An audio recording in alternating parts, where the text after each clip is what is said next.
I just want to thank the pastor of this house for letting us do this again. Thanks, Savvy, for letting us come out here and do this. Just thank everybody for coming. I appreciate everybody. This first piece that I'm going to read, it's spiritual based, but it's just me, how I deal with things, what I see. In the Bible, it depicts, the man is the head, not the tail. Well, if you cut the head off a chicken, he run around crazy. Well, basically in this life here right now, there's a lot of women and children growing up without a head. What I mean by without a head, without a father in their household, in their life. And me personally, the ones I ran to are sometimes I run to women that didn't have a father in their life. And this is more or less me writing a poem to him.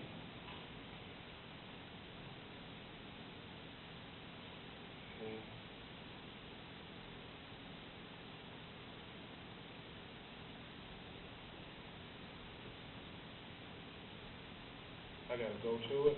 Okay, here it is.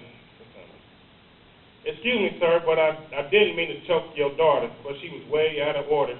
If you did more to support her than just a child support order, then maybe she wouldn't be all up in my face trying to get a brother to catch a case. With her hands all up in my face. See, the only thing you did was spend a dime instead of your time. That's why she is always out of line. I wish you had took more time to be a father, because your daughter is just a bother. She has no love for a brother from the way you treated her mother. I really tried my best just to keep my cool, but that is a hard thing to do when dealing with a fool. Now, here I sit waiting on a judge that just might have a grudge. Did I mention she was white, and I'm a brother that just ain't that light? So, sir, can you go show your daughter that you love her so she can quit racing on the brother?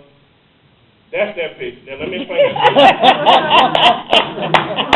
Let me explain that piece. I never, ever put my hands on a woman, period, but I have been in situations where I actually had, probably been doing it, but I ran to a female, she was having trouble in a situation. And my heart, I have a big heart. And she had a situation where she had a place to stay, and she did, but she didn't want to go there because it was too adverse. It was a lot adverse, so she figured to stay with me. I said, I'm going to go against my better judgment, but I don't want to see you in a situation, but woo! Now she's staying in my house rent free. This child had the nerve to call my mother, that I love so dearly. Nobody know me, know I love my mother. She called her the most disrespectful word ever. She called my mother a B. Yes. And with the anger I had, I was able to pick her up and have her there. And by the time I got to the bed or on the chair, on the couch, I laid her down like a feather. But the look that she had on her face was like, come on, bring it on. You know what, y'all? I left my own house that day. Didn't come back for about 2 or 3 days. Yeah, so she didn't have no father figure, but that's what she told me. She was used to seeing her mother go through this. So she said that, that's what she saw. So that's basically that piece. I'm just saying we need more men to stand up to be a head. And to be a head for these kids. And we got to raise these child the right way, because if not, hey, they walk around like a chicken with their head cut up.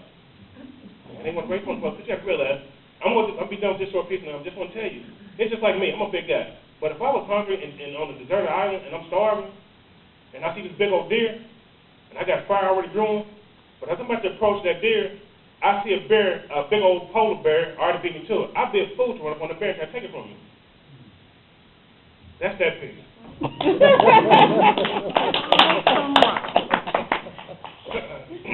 This other piece is, this is pretty much the tough one. This is one I wrote about my mother. I wrote this years and years ago, and I never read it before. This is the first time I read it. It's very touching.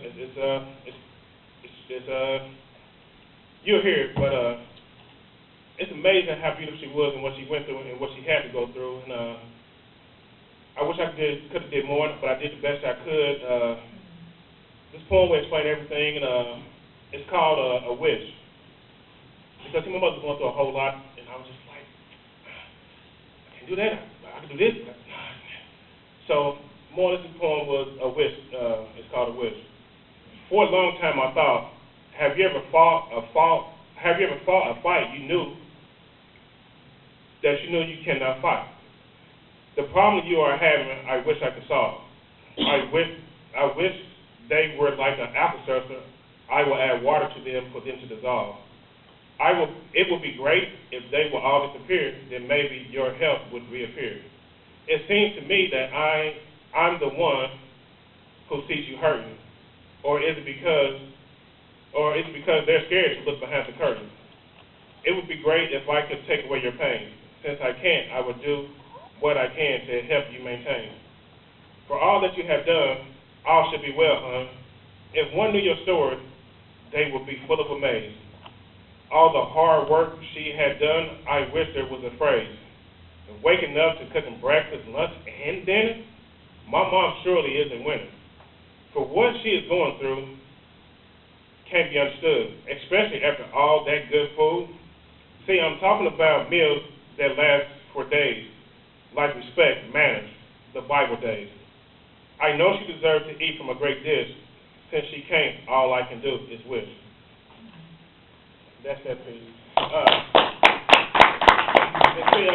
It's just me on the level that I've been going through. I looked at this word in the dictionary, and it's called adversity. And when I look at that word, I was like, wow. Everything about adversity, it deals in the Bible, to calamity and all this type of stuff. And I figured, I done had a whole lot of adversity. I don't know what he's trying to do to me, but hey, if he's trying to get intimate, I tell everybody. I know I told that before. That's my testimony. I know you very well. Hey, I love him. I can tell him about it. But just one of my testimonies and the calamities I had in the past 7 years. Now, most people, before I start that, for most people, if you've been married once, twice, 3 times, they say that's enough. It ain't for you. Most people, y'all heard that say that, right? That it's too much. You ain't cut out for it. Well, in the past 7 years, I just did it the other day. I done had over 37 jobs for 37 different people. Yeah. And you look, he must be, I know everybody say, he must don't know how to work this and that. No, that's not it. I done lost jobs for some of the craziest things possible. I lost one job where the guy told me the reason why they keep on laying you off is because you come to work on time and you want to work. Wait a minute. Because I come to work on time and I want to work. See, that's why they lay you off pretty much. And guess what? It was true. I started coming in late, not showing up on time, and not working.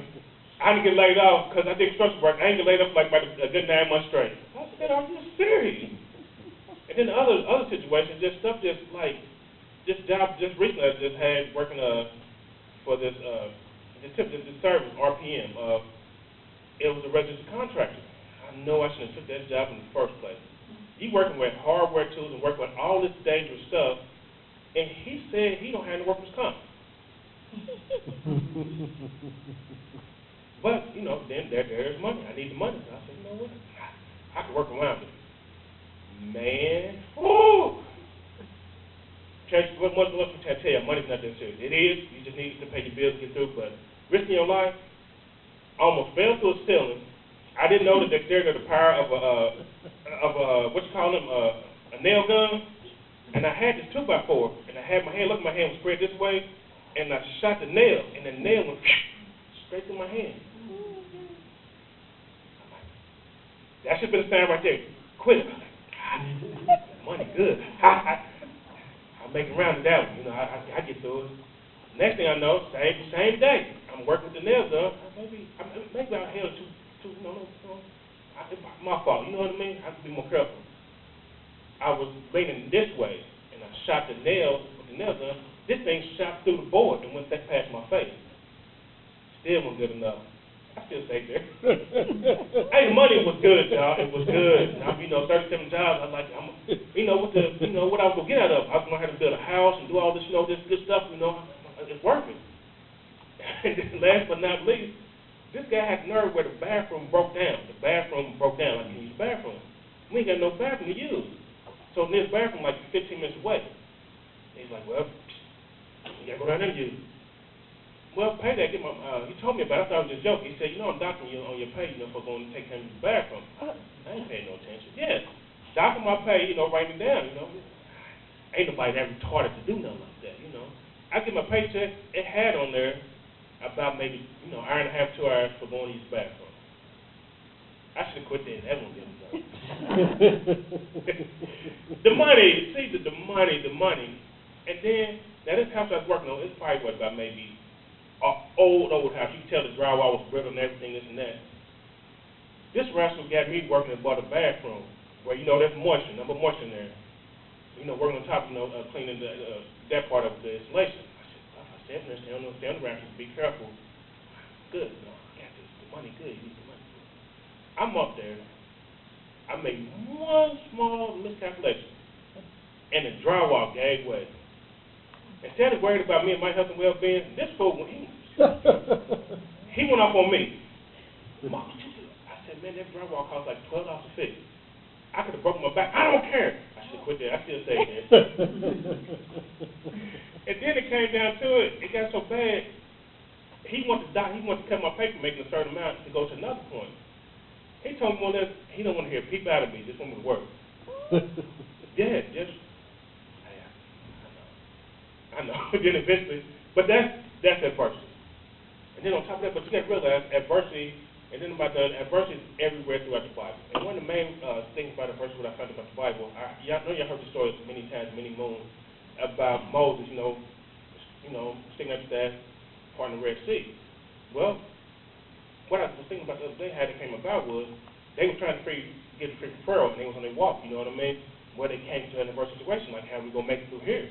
Well, what I found about that, you know, is that sometimes we ask for God to help us, but the thing is, when we ask for help, we're not ready for the answer they gave us.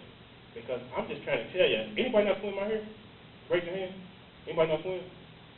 Raise your hand. Okay, see, my thing is about them, when I see them part that Red Sea like that, that's the only way I can get away from Pharaoh and his army. Let's go across the Red Sea. I can't swim. He didn't say what time it was going to come down. As far as I know, I done heard people in the fish come out there. There's sharks in their water, there's snakes, eels, all this dangerous stuff. He didn't say it's going to come down. And that's what that's all God wants you to do. When you ask him something, it's not going to be the right answer. It's not going to be the answer you want. It'll be adversity. And the best thing to do is to take it. When you take it, you will become free. Because you got to realize that water came down just in time when the last person came and called. Because you got to realize, I did a study on that, that water, the Red Sea is 100 miles wide, 1,350 feet long, miles, 7,250 feet deep. That's a lot of water.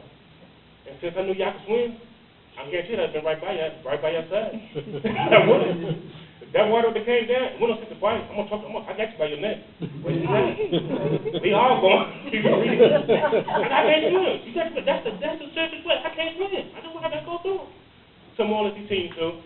But all in all, I'm just going to tell you, I love the Lord, and I'm going to go through this thing. He gave me a song about my faith, and that I wrote and that I created. It's called He Kept Me, because every time I think about God and how beautiful He has been to me, it's just like if you got a mother that can cook, she cook some good, and when you taste it, like, Man. Well, that's the song I wrote, and it's called He Kept Me, Oh Lord,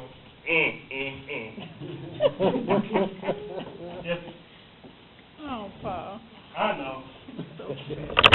I'm old. When y'all get to be my age, y'all see. It's called He Kept Me, Oh Lord, Just for, He kept me, oh Lord, When I couldn't take what I was going through, He said, step aside, let me fight for you. He kept me, oh Lord,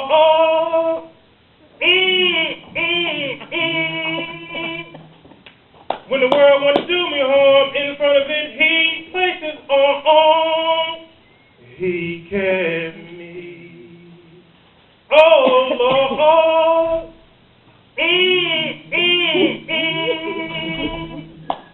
As I was laying in the hospital bed, He told me to forget what the doctor said. He kept me. Oh, Lord.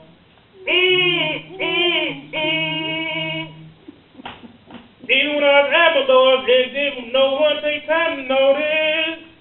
He kept me. Oh, Lord. And I just